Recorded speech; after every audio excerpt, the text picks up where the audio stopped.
Kinundena ni Pangulong Bongbong Marcos ang pagpakawala ng flare ng China habang nagpapatrolya ang Philippine Air Force sa Bajo de Masinloc o Scarborough Shoal. May unang balita si Jonathan Andal. Ang panghaharas ng China hindi na lang sa dagat kundi abot hanggang himpapawid. Sabi ng AFP, nagpakawala ang Air Force ng China ng mga flare sa ruta ng eroplano ng Philippine Air Force na nagpapatrolya sa Bajo de Masinloc o Scarborough Shoal noong Huwebes, August 8. Yung flare, sir, it emits light and heat. Hindi naman po tumama. Hindi naman po, sir, provocative nga po itong actions nila. Hindi nasaktan ng piloto at crew na ligtas na nakabalik sa Clark Air Base pero namiligro raw sila kaya mariing kinundina ng AFP ang mapanganib na ginawa ng mga piloto ng China.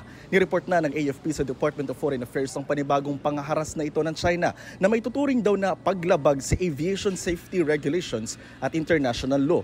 Nag-interfere ito sa lawful flight operations at saka airspace natin. This is well within Philippine sovereignty and the restrictions. Magsasagawa pa rin kami ng regular na patrol at surveillance operations. Alinsunod po sa pandaigdig ang batas.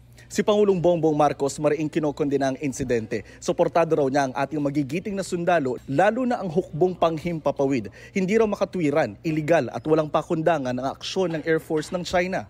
Dagdag ng palasyo, ngayong hindi pa napapakalma ang tensyon, heto't nakababahalang posibleng may instability na rin sa ating airspace. Patuloy raw na susunod ang Pilipinas sa diplomasya at mapayapang paraan ng pagresolba sa gusot. Nanawagan ng Pilipinas sa China na ipakitang kaya nitong maging responsable sa dagat man o himpapawid.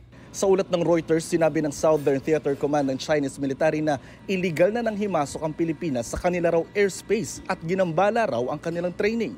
Para sa isang maritime law expert, dapat palakasin pa ng Pilipinas ang air defense system nito. In addition to yung procurement ng mga combat aircraft, yung pag-procure din ng mga air defense missiles and radars para makover yung area na yan.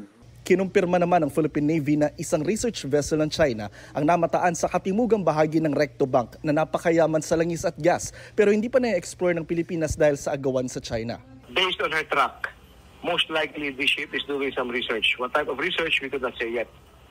We checked last week with the Department of Foreign Affairs if there was any request to conduct a research that was submitted and there was none. Sinusubukan pa ng GMA Integrated News na makuha na ng pahayagan Chinese Embassy pero wala pa itong tugon sa ngayon. Itong unang balita, Jonathan Andal para sa GMA Integrated News.